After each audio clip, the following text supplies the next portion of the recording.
Four thieves, a bag of diamonds, one heist. Indie comedy Four Samosas takes us to a Los Angeles neighborhood nicknamed Little India for a fun-filled, heartwarming film about finding your voice and your community. Our Phil Lipof sat down with a writer, director, and the star of the movie to talk about bringing representation and laughs to the big screen. Joining me now is the director, writer, and producer of Four Samosas, Ravi Kapoor, with producer and lead actor Venk Potula. Ravi, Venk, guys, thank you so much for joining us.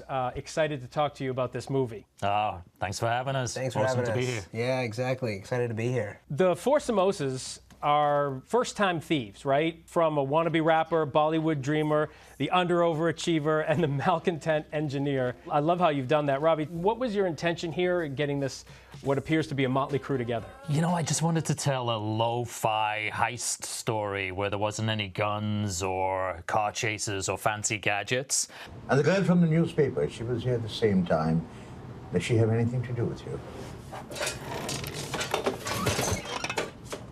Tell him, yaar. Tell him. Tell him. But it was just about the people, and it was about these crazy outsiders who do something that they really should not be doing. No fancy gadgets, but you do use disguises, and that's a big part of it. Venk, Ravi, but tell me about the disguises. Tell them about the disguises. The disguises are great. You know, we all kind of play almost different characters with the disguises, and it's just so fun to throw on clothes, and it's within a good spirit. And look, they're effective. You know, they get the job done. It's all set in Artesia, which is LA's Little India. So everything happens in this Indian community, this South Asian Desi community. And so all the disguises are variations of these old people in Desi costumes. Everyone in the film is South Asian. You said in making this film you wanted to not compromise your voice.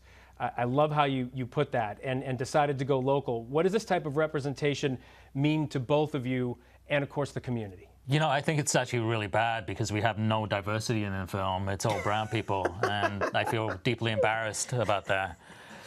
But on a bigger scale of things, in a bigger scheme, we need to tell our stories, and we need to kind of take control of those stories as well, and be the ones who are deciding which stories to tell and how we want to tell them. And I think people are ready for it as well. People are more open, willing to see the stories from different diverse communities now as well.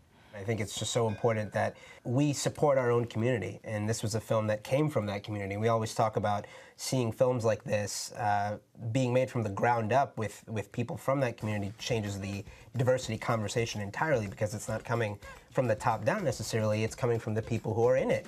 And I think that's where change can start, is from that place first. It is really important for young people to see themselves in whatever movies they're watching. So how does it feel to be a part of the other side of that? Now people are going to be watching you and say, hey, that's me, I can do that.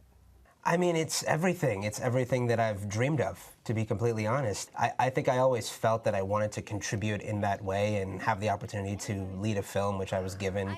I was fortunate enough to have in this. I'm taking everything step by step and just so honored that I can represent South Asians in this way, and in particular, you know, the darker skinned folk as well, where there are many of us, and showing that there's all sorts of shades to this, and I'm just really proud to represent in that way. Ravi, you play a priest who also happens to be Vinny's father, and you appear to have a strained connection. How would each of you describe the relationship between father and son? He's an absent father, and he's not absent physically because he's around. He's very close by, but spiritually he's on a different plane. He's looking for God, and that's all he's looking for. And so he's neglected, in some ways, the relationship with his child, and given his child some hang-ups because of that as well. So I thought it was an interesting way of looking at that sense of abandonment from a parent-child-son relationship. It was a little bit new. I hadn't quite seen it before. And for me, I think we can feel, even within our community, it can be challenging to find that support within a household, I know,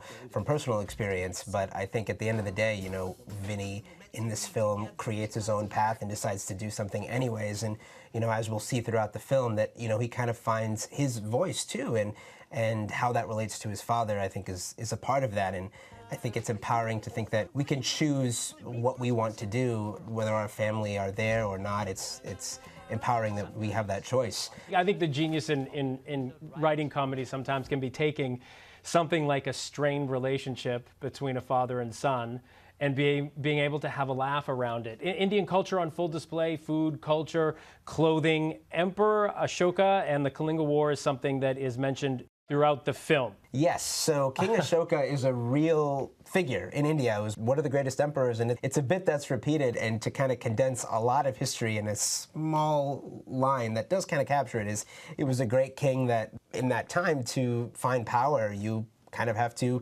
take over other cities, and so he did kill thousands of people, but then he felt bad about it. And then became a Buddhist. And became a Buddhist. Yeah. And found that spirituality. And yeah, so we definitely kind of abbreviated it. It was kind of like King Ashoka for Dummies. It's like the Spark Notes version, you know what I mean? Totally. Yeah, exactly. Looks like you guys really enjoy each other and respect each other, and I think that's a big part of a movie's success as well. So thanks for taking the time to talk to us about the movie, and I wish you success with it. Thank you. Thanks, Thank you for having us on, and go watch Four Samosas. Yes, go watch Four Samosas. Our thanks to Phil Lipof. Four Samosas is now playing in select theaters. Hi, everyone. George Stephanopoulos here. Thanks for checking out the ABC News YouTube channel. If you'd like to get more videos, show highlights, and watch live event coverage, click on the right over here to subscribe to our channel. And don't forget to download the ABC News app for breaking news alerts. Thanks for watching.